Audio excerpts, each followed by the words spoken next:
نحمده ونصلي ونسلم على سيدنا ومولانا محمد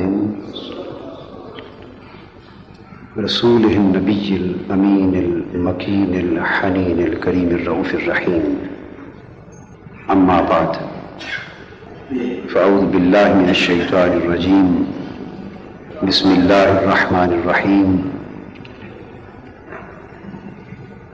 سنريهم آياتنا في الآفاق وفي أنفسهم حتى يتبين لهم أنه الحق.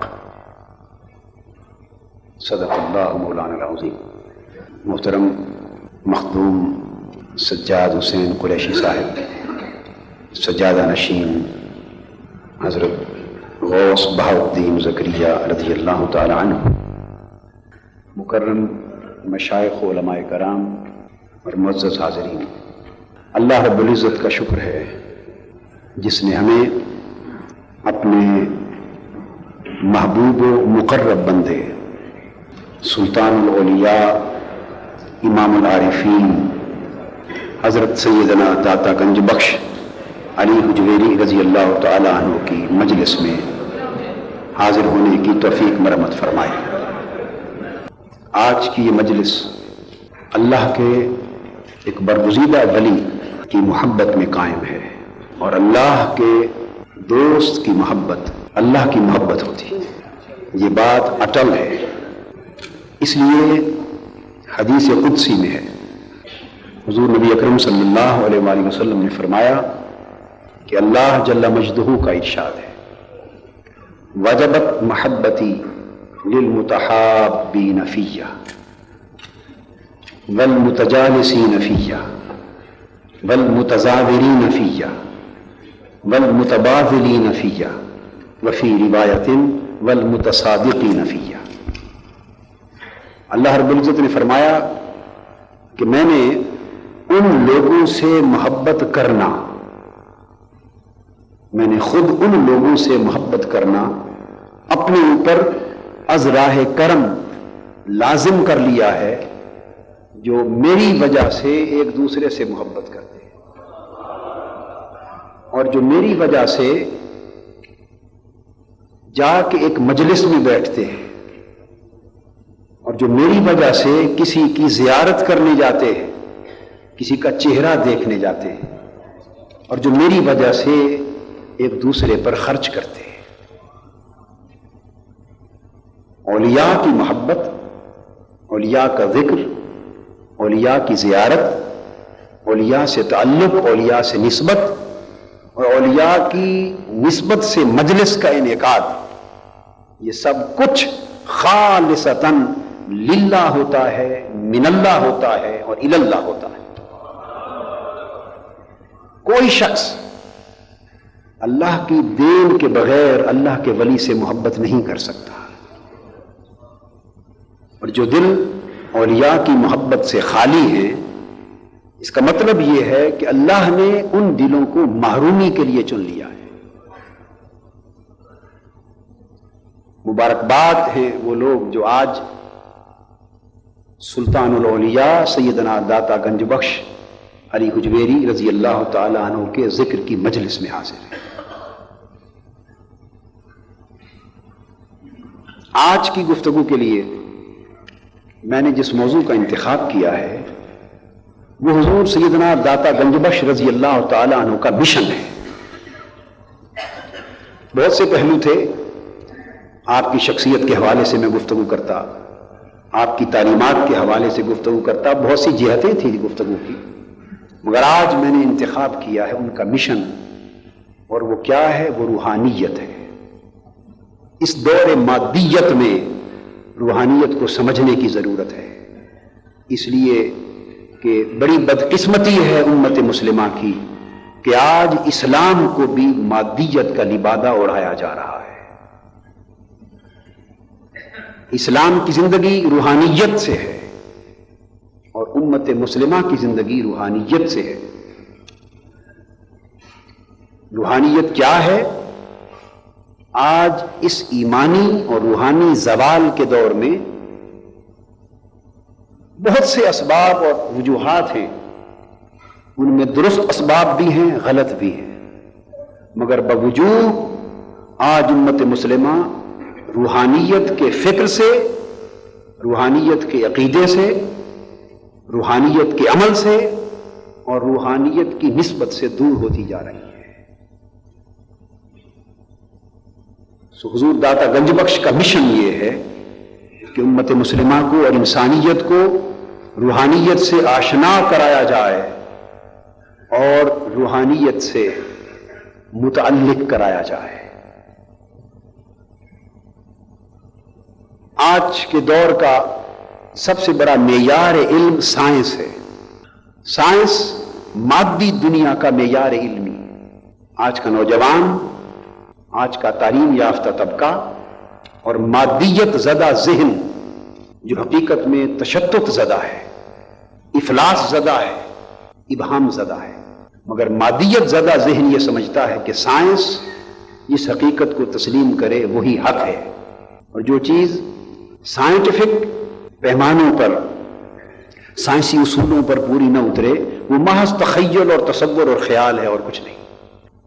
سائنسی دنیا آج اپنی ترقی کے اس دور میں میگنیٹزم، جس کو مقناطیسیت کہتے ہیں، اس میں سپر الیکٹرو میگنیٹزم کی طرف، یہ اس دور کی لیٹسٹ سائنٹیفک ایک تھیوری ہے۔ اس دور میں جس وقت ہم بات کر رہے ہیں، یہ لیٹسٹ تھیوریز میں سے امریکہ اور یورپ میں آج جس سبجیکٹ کے اوپر سیمینارز ہو رہے ہیں، ریسرچ آگے بڑھ رہی ہے، سپر الیکٹرو میگنیٹزم۔ تو میں نے موضوع بنایا ہے روحانیت اور مقناطیسیت، تاکہ یہ پرکھا جا سکے کہ روحانیت کی حقیقت آج کی سائنسی تحقیق کی روشنی میں کیا ہے، اور اولیاء اس سائنسی تحقیق کی روشنی میں کیا مقام رکھتے ہیں۔ میں نے قرآن مجید کی آیہ کریمہ کے چند الفاظ تلاوت کیے، ان میں اللہ رب العزت نے فرمایا کہ ہم عنقریب تمہیں اپنی نشانیاں دکھا دیں گے، فی الآفاق، اس پوری خارجی کائنات میں، فزیکل ورلڈ میں، وفی انفسہم، اور ان کے نفوس کے اندر بھی، حتی یتبین لہم انہ الحق، حتیٰ کہ ان پر آشکار ہو جائے گا کہ حق وہی ہے اور جو اس کا غیر ہے وہ باطل ہے۔ یہ بات طے ہو گئی کہ دنیایں دو ہیں، ایک عالم خارجی اور ایک عالم داخلی۔ خارجی دنیا آفاق ہے، مادی کائنات ہے، اور داخلی دنیا من ہے، قلب و باطن ہے، نفس و روح کی دنیا ہے۔ قرآن مجید نے واضح کر دیا کہ اللہ کی نشانیاں دونوں دنیاؤں میں موجود ہیں۔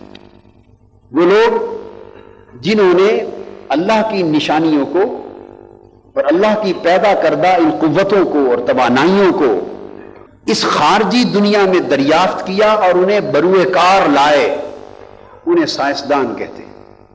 اور اس مادی دنیا میں اللہ کی نشانیوں کو، خواہ وہ انسانی زندگی ہے خواہ وہ آفاقی زندگی، ان نشانیوں، قوتوں کو بروئے کار لانے کا عمل اور یہ تحقیق سائنس کہلاتی۔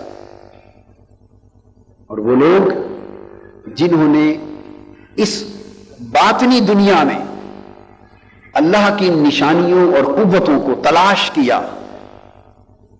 اور اللہ کی رضا کی سمت ڈھال کر انہیں بروئے کار لائے، وہ صوفیاء کہلاتے ہیں، اور جو اس میں کامیاب ہو گئے وہ اولیاء ہو گئے۔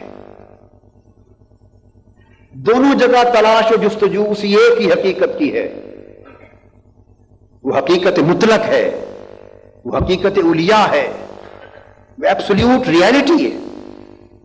سائنسدان ابھی اس کو دریافت نہیں کر سکے، مگر ان کے بڑھنے کی سمت وہی ہے۔ وہ خارجی کائنات میں اللہ کی نشانیوں کو دریافت کر کے بروئے کار لا رہے ہیں۔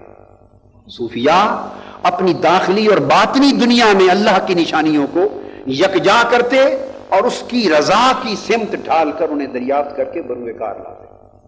یہ عمل تصوف ہے، وہ عمل سائنس ہے، اور میرے نزدیک تصوف کے حق اور سچے ہونے کی دلیل اس وقت دنیا میں سائنس سے بہتر کوئی نہیں۔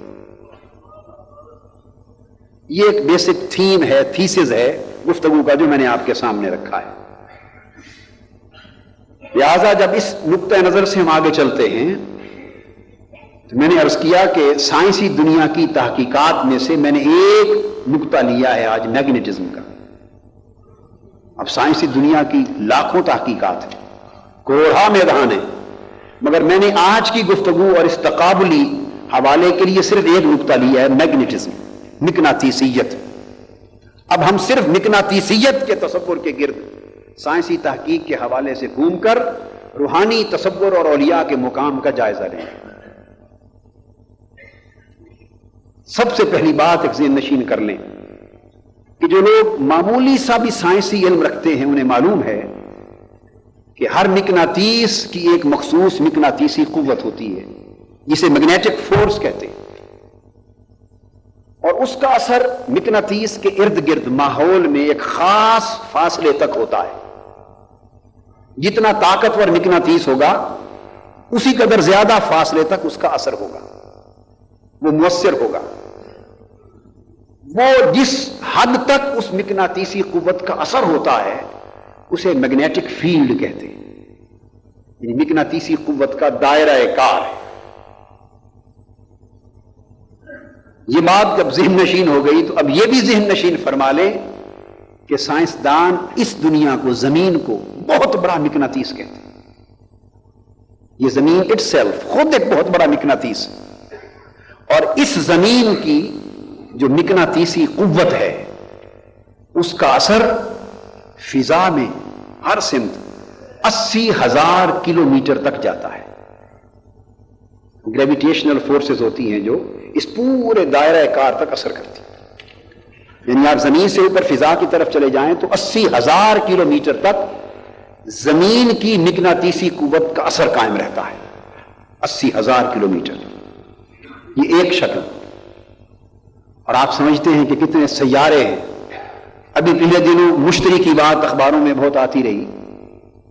یہ جوپیٹر، مشتری، وہ سب سے بڑا سیارہ ہے نظام شمسی کا۔ اب اس کی مقناطیسی قوت، زمین کی مقناطیسی قوت 80,000 کلومیٹر تک گئی، مشتری کی مقناطیسی قوت زمین کی اس قوت کے مقابلے میں 2.5 لاکھ گنا زیادہ ہے۔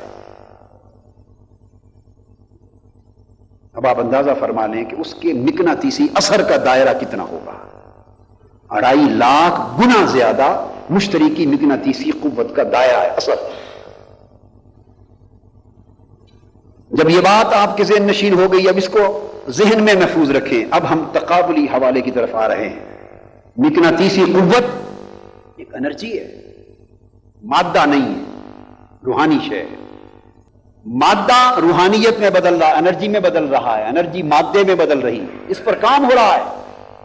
زمین کی مقناطیسی قوت 80,000 کلومیٹر تک پڑے ہوئے کسی مادے پر، میٹیریل پر اثر انداز ہوتی، اور اگر مشتری کی اس روحانی قوت کا جائزہ لیں تو وہ اس سے 2.5 لاکھ گنا زیادہ فاصلے پر پڑے ہوئے مادوں اور میٹیریلز پر اثر انداز ہوتا ہے۔ وہ لوگ جو آج تک روحانیت کی حقیقت کو نہیں سمجھ سکے اور مادیت کے علم بردار ہیں، اور دکھ یہ ہے کہ نہ انہیں مادیت کی خبر ہے نہ روحانیت کی خبر ہے، اس متجسس ذہن کے لیے ایک سوال ہے، ایک موضوع ہے سوچ کا، کہ وہ لوگ جو آج تک اس مخمصے میں ہیں کہ اولیاء کرام اپنی توجہ سے کسی مرید اور کسی متعلق کو فیضیاب کیسے کر سکتے، اور تم لوگ یہاں بیٹھ کر کبھی حضور داتا گنج بخش علی حجویری سے روحانی تعلق استوار کرنے کی بات کرتے ہو، کبھی حضرت خواجہ اجمیر کے فیوزات کی بات کرتے ہو، اور کبھی شہنشاہ بغداد کی عطاؤں اور عنایات کی بات کرتے ہو۔ یہ کیسے ممکن ہے کہ اتنا دور وہ کون سا رابطہ ہے جو اثر انداز ہو جاتا ہے؟ وہی رابطہ ہے کہ جو زمین کو اللہ نے عطا کیا ہے، جو 80,000 کلومیٹر تک اپنی مقناطیسی قوت کا اثر دیتی ہے میٹیریلز پر۔ مشتری 2.5 لاکھ گنا زیادہ فاصلوں پر اثر انداز ہوتا ہے۔ یہ مادی حقیقتیں ہیں اس کائنات کی، اور مادی حقیقتیں جب روح میں، روحانی کیفیتوں میں بدلتی ہیں تو وہ کروڑوں اربوں میلوں تک بغیر کسی مادی واسطے کے اثر انداز ہوتی ہے۔ اور اس بات کو کبھی فراموش نہ کیجیے، یہ زمین، یہ مشتری، یہ سیارگان فلک اور یہ مادی حقائق کائنات، یہ اپنی جگہ اور عرش سے فرش تک ساری کائنات کے تمام تر حقائق کے لیے روحانی مقناطیس محمد مصطفیٰ کا وجود ہے۔ روحانی مقناطیس فرش سے عرش تک پوری مادی اور روحانی کائنات کے لیے، تحت و فوق کی ساری کائنات کے لیے روحانی مقناطیس وجود محمدی صلی اللہ علیہ وآلہ وسلم ہے۔ اور مقناطیسیت، میگنیٹزم، اس کی روحانی مقناطیسی قوت، اس کا نام حقیقت محمدی، یہ حقیقت محمدی صلی اللہ علیہ وآلہ وسلم، اور یہ حقیقت محمدی ساری کائنات میں جاری و ساری ہے، ساری کائنات میں جاری و ساری ہے، مگر معلوم کسے ہوتی ہے اور کسے نہیں ہوتی۔ زمین پوری مقناطیسی قوت کے ساتھ لبریز ہے، مگر آپ یہاں لوہا رکھ دیں، سوئی رکھ دیں، ہزار میٹیریل رکھ دیں، لیکن سوئی کسی خاص سمت میں متعین نہیں ہوگی، پڑی رہے گی، اس لیے کہ اس سوئی کا ربط اس مقناطیسی قوت کے ساتھ نہیں ہے۔ اور اسی دنیا کی اسی میٹیریل کا بنا ہوا ایک کمپاس جس کو ربط دے دیا گیا ہے، وہ کمپاس سمجھتے ہیں نا آپ، جس سے وہ سمت کبرا معلوم کرتے ہیں، اس کمپاس کو رکھ دیں، وہ فر فور آپ جہاں بھی ہوں گے وہ اپنی سمت کو جنوباً اور شمالاً متعین کر لے گا۔ ایک عام سوئی بھی رکھ دیں، لوہا بھی رکھ دیں، یہ چیزیں پڑی ہیں، جہاں چاہیں پھینک دیں، یہ اپنی سمت نہیں بدلیں گی۔ اسی جگہ پر کمپاس کو رکھ دیں، وہ فوری اپنی سمت بدل لے گا، نارتھ اور ساؤتھ میں ہو جائے گا۔ وجہ یہ ہے کہ زمین کے دو پولز ہیں، نارتھ پول ہے اور ساؤتھ پول ہے، شمال اور جنوب کے دو مرکز ہیں جہاں سے مقناطیسیت کی قوت پیدا ہوتی۔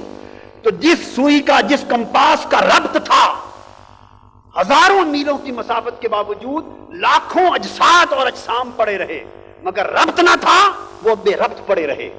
جس کمپاس کا ربط ہو گیا، اسے زمین کے جس خطے پر لے جائیں اس کا چہرہ اس پول کی طرف ہو جاتا ہے۔ اسی طرح یہاں لاکھ جسم ہیں انسانوں کے، مادیت زدہ جسم، تباہ و برباد جسم، تعفن زدہ جسم، جن کا کوئی ربط نہیں ہے نہ اللہ سے نہ اس کے مصطفیٰ سے، جو فقط مادیت کا ڈھیر ہے۔ ہم اور آپ پڑے ہوئے بے ربط ہیں، بے نظم ہیں، پڑے ہوئے ہیں، کوئی سمت نہیں بنتی۔ وہ لوگ جو خود بے ربط ہیں وہ یہی کہتے رہیں گے کہ ربط بن نہیں سکتا، مگر وہ لوگ جو اپنے دل کو کمپاس بنا لیتے ہیں اور مدینہ کے پول سے ربط قائم کر لیتے ہیں، وہ جہاں جاتے ہیں مصطفیٰ پاک کا چہرہ ادھر ہوتا ہے، ان کی روح ادھر ہوتی ہے، ان کا ربط قائم ہو جاتا ہے۔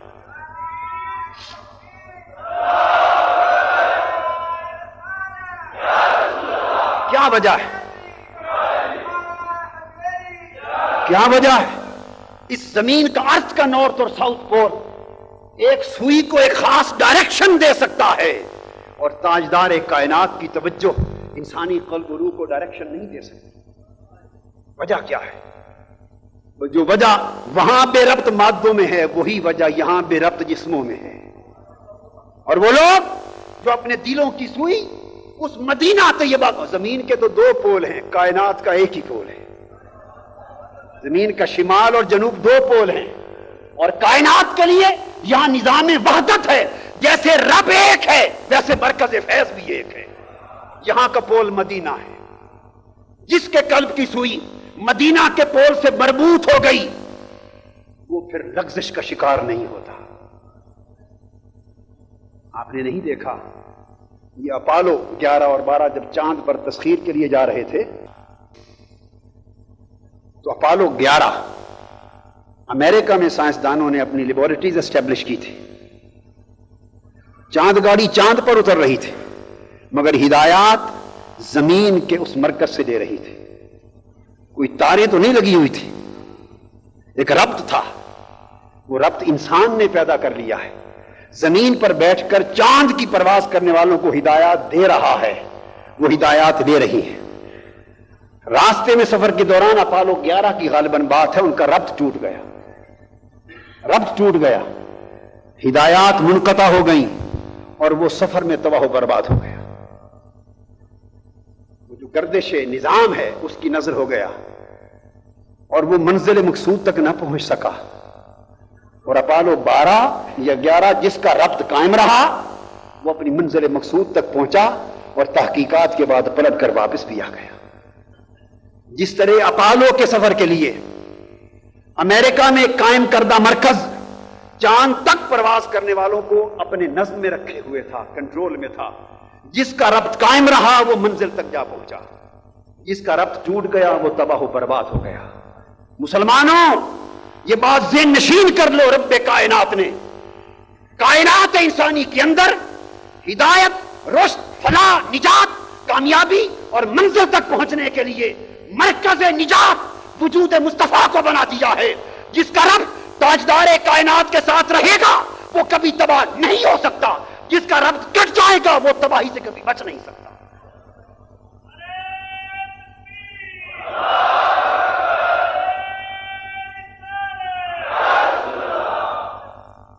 اس کے بعد میگنیٹک پولز کی جب بات ہو چکی، اب اگلا سوال آتا ہے کہ یہ میگنیٹس مقناطیس بنتے کیسے؟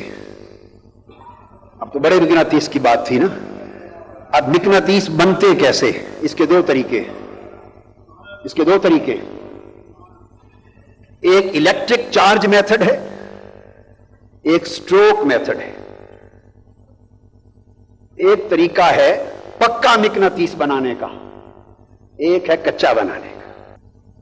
پانی پانی کر گئی مجھ کو کلندر کی یہ بات، تو اگر میرا نہیں بنتا نہ بن، اپنا تو بن۔ ایک پکا طریقہ ہے پرماننٹ، وہ الیکٹرک چارج میتھڈ ہے۔ الیکٹرک کرنٹ گزارتے ہیں، الیکٹرک کرنٹ اس خاص وجود میں اور ایک خاص پروسیس اور پیریڈ اور کے بعد وہ مستقل مقناطیس بن جاتا ہے اور وہ مقناطیس کے طور پہ آپریٹ کرتا ہے، کام کرتا ہے۔ پھر اس کی میگنیٹک فورس ہے، میگنیٹک فیلڈز ہیں، اس کے اندر میگنیٹک ڈومینز ہیں، پھر اس کے فنکشنز ہیں، کام کرتا ہے۔ ایک طریقہ کچا ہے، وہ جو خود اس محنت سے نہ گزر سکے، جو الیکٹرک چارج اور الیکٹرک کرنٹس کے اس پروسیس کو مکمل نہ کر سکے، ان میں بھی مقناطیسیت پیدا کرنے کا ایک طریقہ ہے، اس کو کہتے ہیں سٹروک میتھڈ۔ مقناطیس لے کر لوہے کا عام سا ٹکڑا لے لے، اس کو مقناطیس کے ساتھ رگڑ دے، بس اس مس ہونے سے بھی مقناطیسیت آ جاتی ہے۔ مقناطیس کو ہاتھ میں اٹھا لیں، اس کے ساتھ لوہے کے ٹکڑے لگا دیں، مقناطیس کو اٹھائیں، وہ ٹکڑے ساتھ لٹک جائیں گے۔ کسی چیز سے باندھ نہیں رکھا آپ نے، وہ ٹکڑے ہیں، عام لوہے کے ٹکڑے الگ پڑے ہوتے تو ان میں کوئی کشش نہ تھی، مگر مقناطیس سے ربط اور مس پیدا ہو جانے سے وہ لٹک گئے اس کے ساتھ، اور پھر ان کے ساتھ آپ سوئیاں چپکا دیں، وہ بھی چپکتی چلی جائیں گی۔ اس کو اولیاء کا سلسلہ کہتے ہیں۔ اولیاء الیکٹرک چارج میتھڈ کے ذریعے روحانی مقناطیسیت پیدا کرتے ہیں۔ الیکٹرک چارج میتھڈ کے ذریعے وہ تزکیہ کے مرحلے سے گزرتے ہیں، وہ مجاہدات نفس کرتے ہیں، وہ ریاضات کرتے ہیں، وہ طاعت کی پٹی میں اپنے آپ کو پکاتے ہیں، وہ عبادت اور ریاضت کے مجاہدات میں اپنے آپ کو فنا کرتے ہیں، اور مجاہدہ کے دروازے سے گزر کر وہ مقام مشاہدہ تک پہنچتے ہیں، اور جب مشاہدہ ہوتا ہے تو پھر وہ مرکز فیض ان کے لیے کھلتا ہے، وہ پکے چارج ہو جاتے ہیں، پرماننٹ میگنیٹس بن جاتے ہیں، اور پھر انہیں مختلف جگہوں پر رکھ دیا جاتا ہے۔ وہ جنہیں چارج مدینہ سے ملتا ہے، اور وہ بڑا میگنیٹ جو پوری دنیا میں پھیلا رہا ہے، اسے چارج مقام قابہ قوسین سے ملتا ہے۔ وہ پھر ساری کائنات کے لیے ایک جگہ پر برقرار کر دیا جاتا ہے۔ پھر ان کے میگنیٹ جو سٹروک میتھڈ اور مختلف چارجز سے تیار ہوتے ہیں، ان میں کوئی داتا گنج بخش بنا کے لاہور میں رکھا جاتا ہے، کوئی غوث العظم بنا کر بغداد میں رکھا جاتا ہے، کوئی خواجہ اجمیر بنایا جاتا ہے، وہاں رکھا جاتا ہے، کوئی حضرت مجدد الفسانی بنا کے سرہند میں رکھا جاتا ہے، کوئی حضرت غوث بہاب الدین زکریہ ملتانی بنا کے ملتان میں رکھا جاتا ہے، کوئی شیخ سورورد بنا کے رکھا جاتا ہے۔ مختلف جگہوں پر وہ میگنیٹ رکھ دیے جاتے ہیں، اور ہر میگنیٹ کا ایک میگنیٹک فیلڈ ہو جاتا ہے، ہر ایک کا ایک دائرہ سلطنت مقرر ہو جاتا ہے، اس میں کوئی اور دخل اندازی نہیں کر سکتا۔ یہ صوفیاء اور اولیاء کہتے ہیں کہ اولیاء کا ایک دائرہ کار ہوتا ہے، وہاں ان کا حکم چلتا ہے۔ آج مادی ذہن پوچھتا ہے کیسے؟ اسی طرح جیسے ہر مقناطیس کا ایک دائرہ ہے، وہاں اس کا حکم چلتا ہے۔ اس دائرے کے اندر جو ذرہ آئے گا اسی سے چپکے گا، اور جو اس سے مس ہو جائے گا اس میں مقناطیسیت منتقل ہوگی، پھر اس سے ملے گا، اگلا اس سے ملے گا، پھر اس سے ملے گا۔ تو اگر ربط قائم رہے تو پھر سلسلے اولیاء کے قائم ہوتے ہیں، مگر شرط یہ ہے کہ جسم موصل ہو، جسم موصل ہو، وہ فیض لے بھی سکے دے بھی سکے۔ کچھ اجسام غیر موصل ہوتے ہیں، لکڑی غیر موصل ہے، لکڑی غیر موصل ہے، اسے اگر آگ میں اس کا ایک کنارہ ڈال دیں وہ خود جل جائے گی، مگر دوسرے کنارے اپنے ہی دوسرے کنارے تک تپش نہیں پہنچائے گی، غیر موصل ہے۔ وہ تپش کو، حرارت کو آگے منتقل نہیں کرتی، ایصال کا پروسیس نہیں ہے، وہ خود جل جائے گی، اپنے دوسرے کنارے کو بھی تپش منتقل نہیں کر سکے گی۔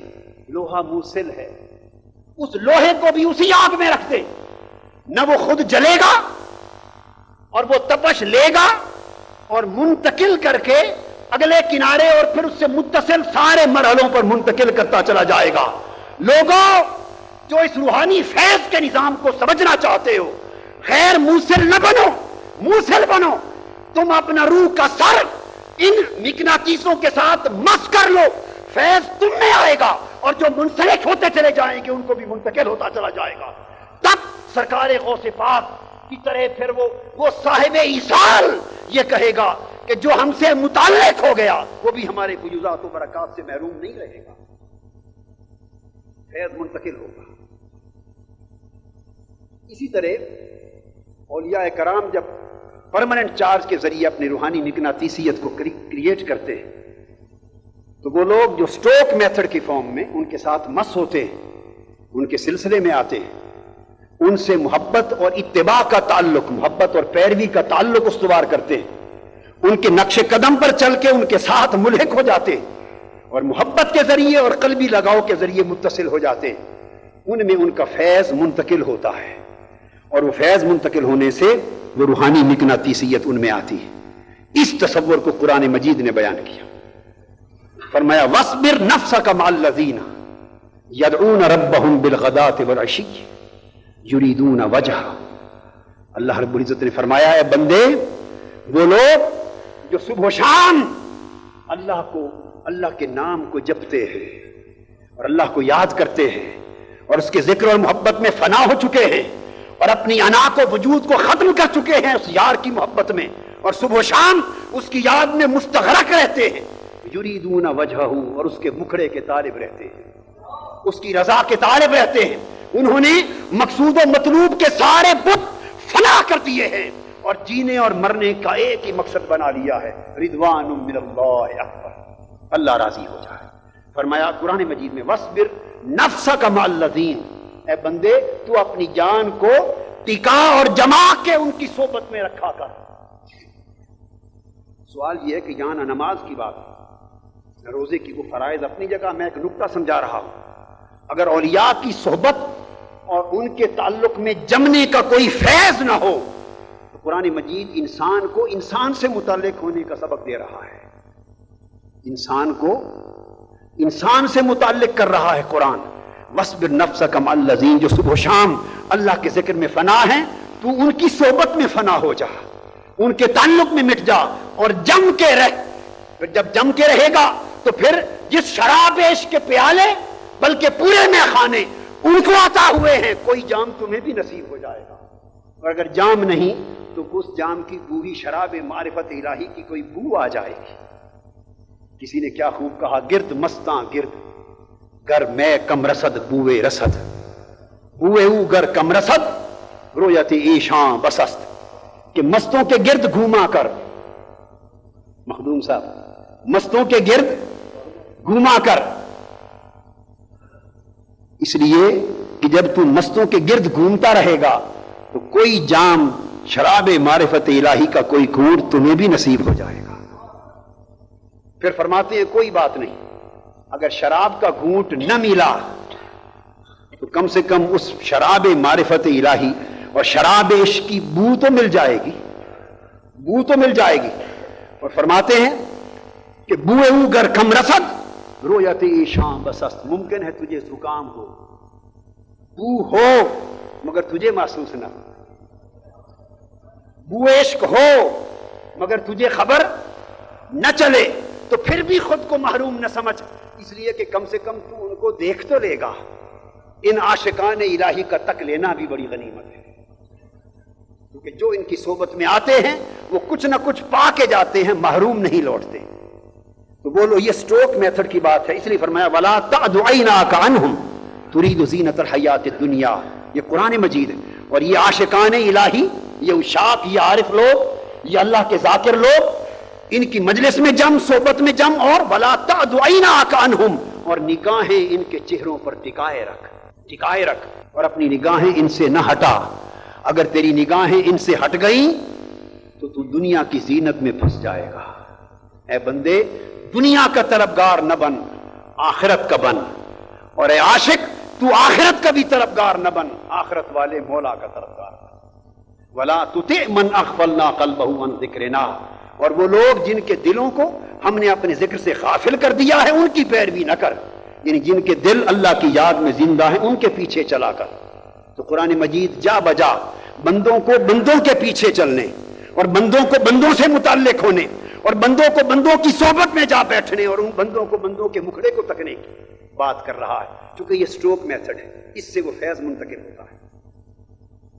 اور میں نے ذکر کیا سپر الیکٹرو میگنیٹ، اس وقت دنیا، آج کی سائنس اور نئی مشینری اور آلات سپر الیکٹرو میگنیٹس کے ذریعے چل رہے ہیں۔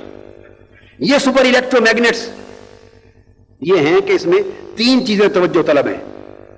ایک کوئل، کسی میٹیریل کے کوئلز ہوتے ہیں، تاریں، ان میٹیریل کو ان پر اتنی محنت کی جاتی ہے کہ وہ ساری الیکٹریکل ریزسٹنس جو ان کا رکاوٹ ہوتی ہے، مزاحمت، بجلی چارج اور کرنٹ کے لیے جو مزاحمت ہوتی ہے، وہ مزاحمت ان کی ختم کر دی جاتی، ان کی مزاحمت ختم کی جاتی، اتنی محنت کی جاتی۔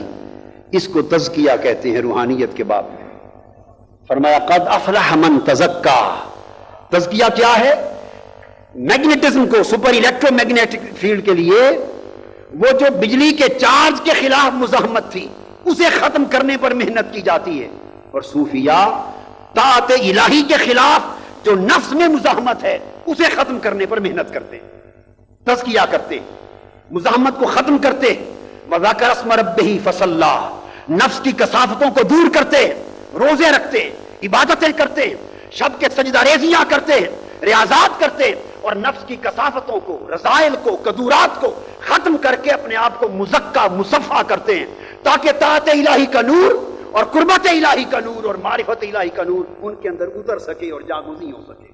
اس کے بعد دوسری شرط کیا ہے کہ جب یہ مزکا ہو جاتا ہے کوئل تو اس کو ٹھنڈا کرتے ہیں، کہ اتنا ٹھنڈا کرتے ہیں، ریڈیوس کرتے ہیں ان کے ٹیمپریچر کو، گرمی کو، کہ وہ -269 ڈگری سینٹی گریڈ ٹیمپریچر پہ چلا جاتا ہے، یعنی -269 ڈگری سینٹی گریڈ، اتنا نیچے چلا جاتا ہے۔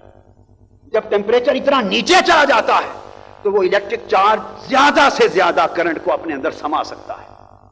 صوفیاء تزکیہ اور مجاہدہ اور ریاضت کے ذریعے پہلے نفس کی کثافتیں دور کرتے ہیں، جب کثافتیں دور ہوتی ہیں پھر وہ تصفیہ کرتے ہیں تزکیہ کے بعد، اور تصفیہ کر کے اپنے اندر سے غصے کو نکال دیتے ہیں، تکبر کو نکال دیتے، حسد اور اناد کو نکال دیتے، بغض و کینہ کو نکال دیتے، وہ ساری چیزیں جو اس فیض کے لینے میں رکاوٹ ہیں اتنا ٹھنڈا کرتے ہیں۔ والکاظمین الغیظ والعافین عن الناس واللہ یحب المحسنین، وہ بے نفس ہو جاتے ہیں۔ جب اتنا ٹھنڈا ہوتے ہیں کہ بے نفس ہو جاتے ہیں پھر کرنٹ لینے کے قابل ہوتے ہیں۔ اس کو ہوائے نفس کی نہیں ہے۔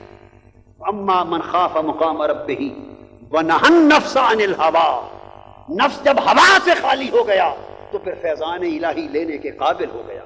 اس مقام پر پہنچ کر پھر وہ چارج ان میں آتا ہے کہ جب وہ سپر الیکٹرو میگنیٹ بنتے ہیں تو وہ دنیا میں سائنسی کائنات میں کرامات صادر ہونے لگ جاتی ہیں، سائنسی کائنات میں کرامات صادر ہونے لگ جاتی ہیں۔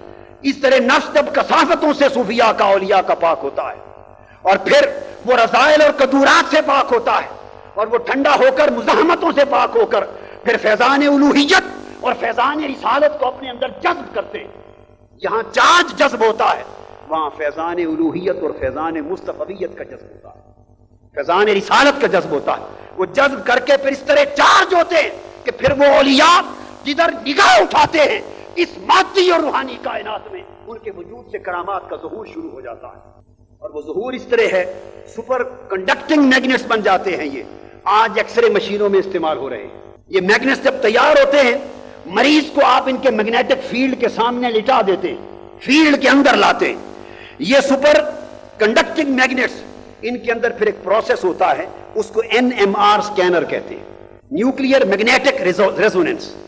یہ پروسیس کام کرتا ہے تو ننگی آنکھ اس جسم کے پردے کے اندر کیا ہے نہیں دیکھ سکتی۔ جب یہ NMR پروسیس آ جاتا ہے اس میگنیٹزم مقناطیسیت کے ذریعے تو جسم کا پردہ قائم ہے، مگر اس پروسیس کے سامنے پردہ اٹھا دیا جاتا ہے، کشف ہوتا ہے۔ پھر اندر دل میں کیا ہے اس کی تصویر آتی ہے، ایکس رے میں سینے پر کہاں داغ ہے تصویر آتی ہے، الٹرا ساؤنڈ ہونے لگتے ہیں۔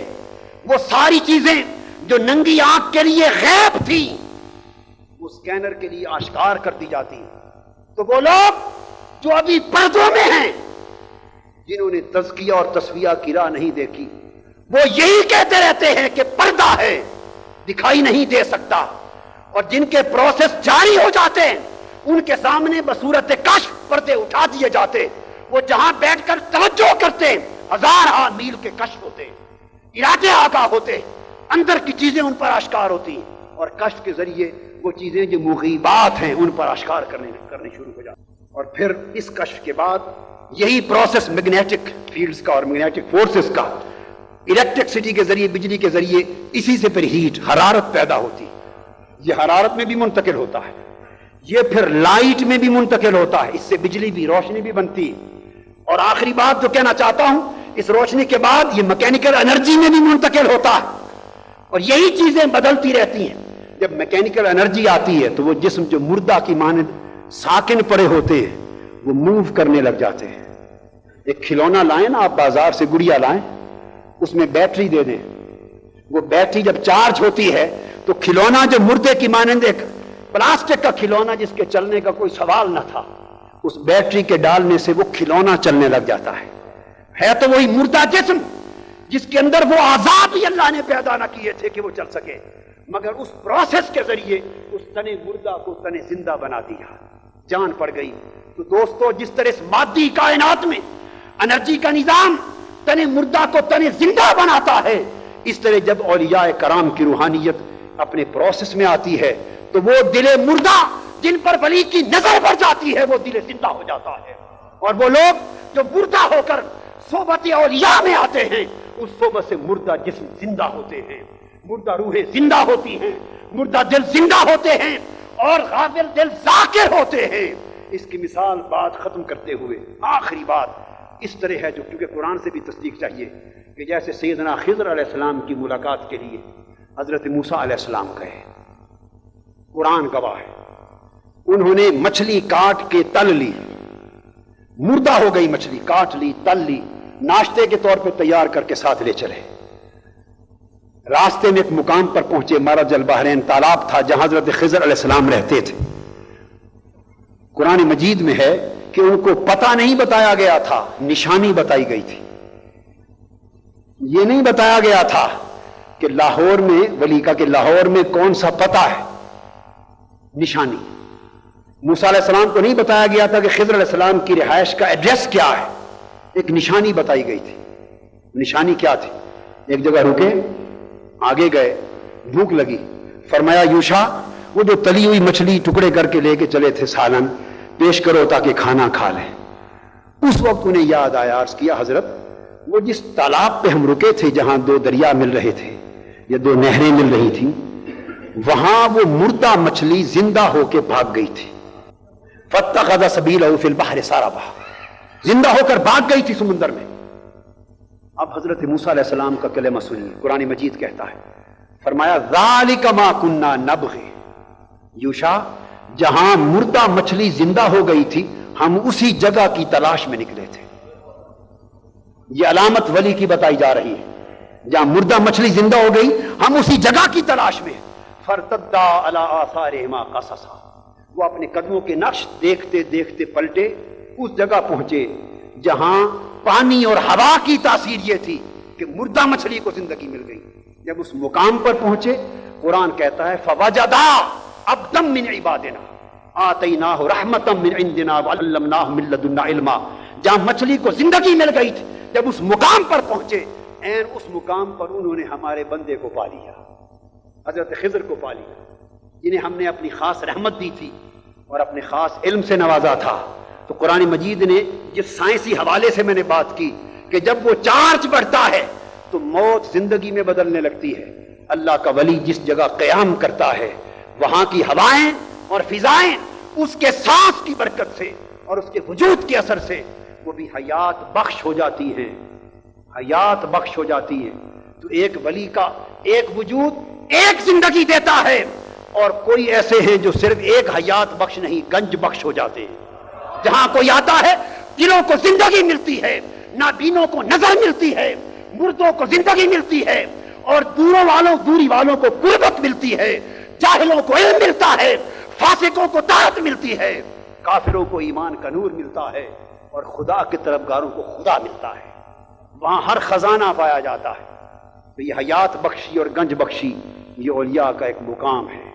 حضور داتا بڑے بڑے اولیاء اپنے ہاں ایک ایک خزانہ رکھتے ہیں، کوئی 2 رکھتا ہے، کوئی 3، مگر حضور داتا گنج بخش اللہ رب العزت نے ان کو بہت سے خزانے دیے، جس وجہ سے خواجہ اجمیر نے ان کو گنج بخش کہا. اور جگہوں پر عام سائل جاتے ہیں، ان کی جگہوں پر آقا جاتے ہیں، اور جگہوں پر لینے والے جاتے ہیں، ان کی بارگاہ میں خود دینے والے جاتے ہیں. اور جگہ پر وہ جاتے ہیں جن کو بننا ہوتا ہے، ان کے ہاں وہ آتے ہیں جن کو آگے بنانا ہوتا ہے.